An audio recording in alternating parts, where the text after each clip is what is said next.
Bien, nous retournons immédiatement au Heysel où on vient d'apprendre qu'il y aurait des morts dans les tribunes.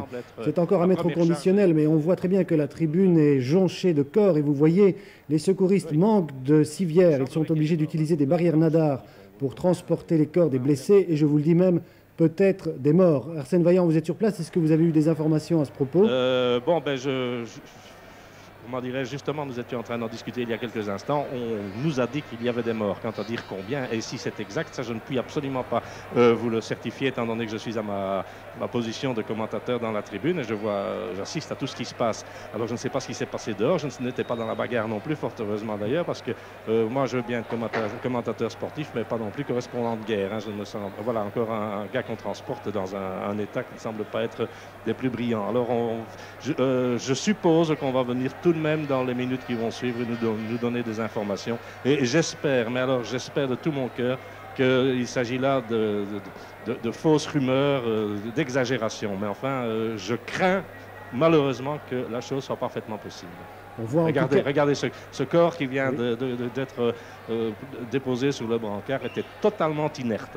Oui, on voit en tout cas que la tribune est jonchée de corps. Oui. On ne voyait pas tout à l'heure, on s'aperçoit maintenant que la tribune est jonchée de corps. En fait, ce n'est pas la tribune. Où ça se trouve là, c'est disons, sur les gradins derrière. Enfin, pour ceux qui connaissent bien le stade du Heysel, il y a la tribune principale et puis la tribune d'en face. Et c'est sur la gauche, derrière l'un des buts que tout cela s'est passé. Du côté droit de cet endroit, il y avait les supporters de Liverpool qui étaient parqués.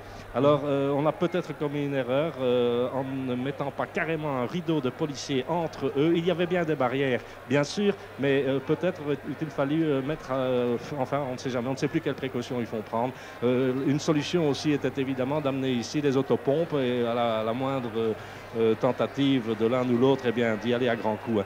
De toute façon, c'est dramatique, mais vraiment dramatique, et c'est lamentable ce qui s'est passé ici au stade du Heysel à l'occasion de cette finale de Coupe d'Europe.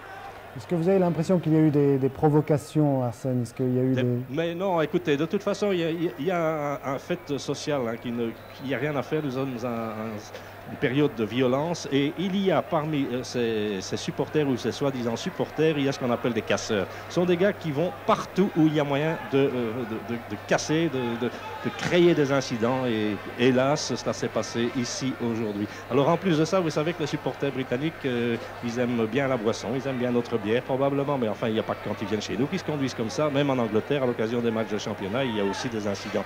Mais ici, de toute façon, c'est vraiment très grave ce qui s'est passé. Et je vous dis, bon, il est possible qu'ils aient été provoqués par des supporters de la Juve. Je n'en sais rien, c'est très difficile à dire. Mais ce qui est certain, c'est que la première forte charge, vraiment la première grosse offensive, a été l'œuvre des supporters de Liverpool. Et je vous dis, quand même pas mal de minutes, même disons une bonne heure avant ces incidents ici, je remontais encore en direction du stade et il y avait là des corps qui étaient allongés par terre, vraiment imbibés de boissons. Et là, ces corps que nous voyons ici, ben, c'est tout autre chose.